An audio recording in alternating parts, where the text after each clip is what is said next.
महाराष्ट्रातील तमाम अनुदानित, अंशतः अनुदानित शिक्षक, शिक्षकेतर बंधू आणि भगिनींनो नमस्कार. सध्या शालेय शिक्षण विभागात फार गोंधळ उडाला आहे. अर्थात समजलं तर गोंधळ आणि नाही समजलो तर नीरव शांतता. काय गोंधळ आहे? काही लोकांनी भ्रष्टाचार केला म्हणून सर्वांना वेठीस धरून सर्वांची कागदपत्र तपासण्याचा शासनाचा मनसुबा. यालाही आमचा विरोध नाही, परंतु काही शिक्षणाधिकाऱ्यांनी अतिरेक केला. 7 नोव्हेंबर 12 या दिवशी शालार्थ सुरू झाला. याचा अर्थ असा, 7 नोव्हेंबर 12 पूर्वीचे नियुक्त शिक्षक आणि शिक्षकेतर कर्मचारी यांची कोणतीही माहिती भरण्याचा काहीही कारण नाही, कुठलाही अट्टहास नाही. मग भरायची कोणाची आहे? 7, 11, 12 नंतर नियुक्त कर्मचाऱ्यांची. आता एक लक्षात घ्या, 7, 11, 12 पासून तर 18, 11, 16 पर्यंत हे शालार्थ संचालक स्तरावर होते. यांनी आम्हाला कुठलेही कागद दिलेले नाही किंवा ते आले असतील शिक्षणाधिकाऱ्याकडे, ते आम्हाला प्राप्त झालेले नाही. 16-17 मध्ये 1628 शाळा अनुदानावर आल्या, त्यांच्याकडे शालार्थ नाही. 1-2 जुलैला परत त्या शाळा अनुदानावर आल्या, त्यांच्याकडे कागदपत्रे नाही. पण तुम्ही घाबरायचं काही कारण नाही. मला असं म्हणायचं आहे, पहिला मुद्दा, 7, 11, 12 पूर्वी कुठल्याही शिक्षकाची माहिती भरायचं कारण नाही किंवा शिक्षकेतर कर्मचाऱ्याची माहिती भरायचं कारण नाही. 7, 11, 12 ते 18, 11, 16 या कालावधीत तुमच्याकडे जी कागद आहेत ती नियुक्ती आदेश, त्याच्यानंतर हजर रिपोर्ट, वैयक्तिक मान्यता, हे भरा ना. शालार्थ आयडी त्यात मोकळा सोडा.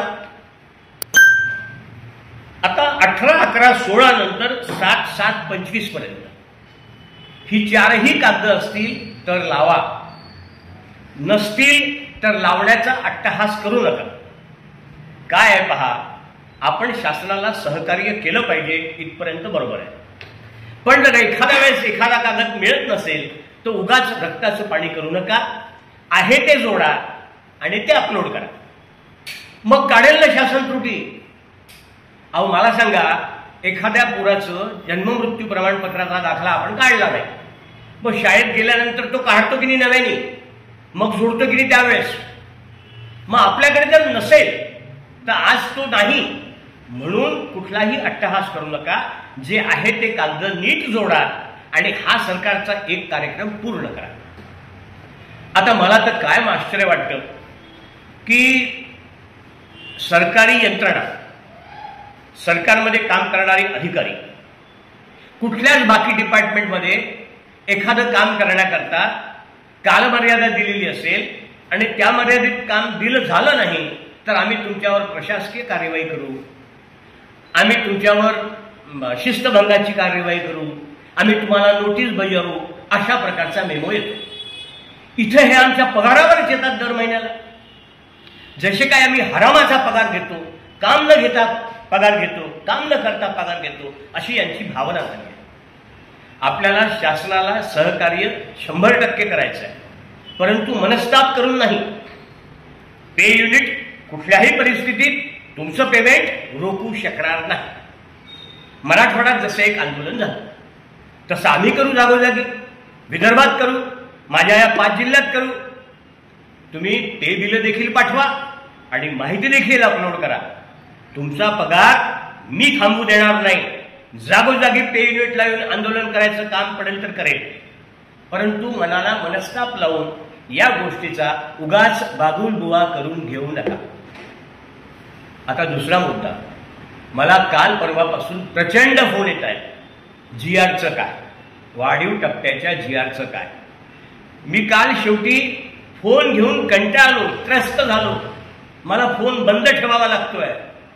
मी मागच्या आठवड्यात सांगितलं होतं की हा जो आजचा मंगळवार आहे मी मुंबईला जातो आणि या आठवड्यात GR काढून देतो.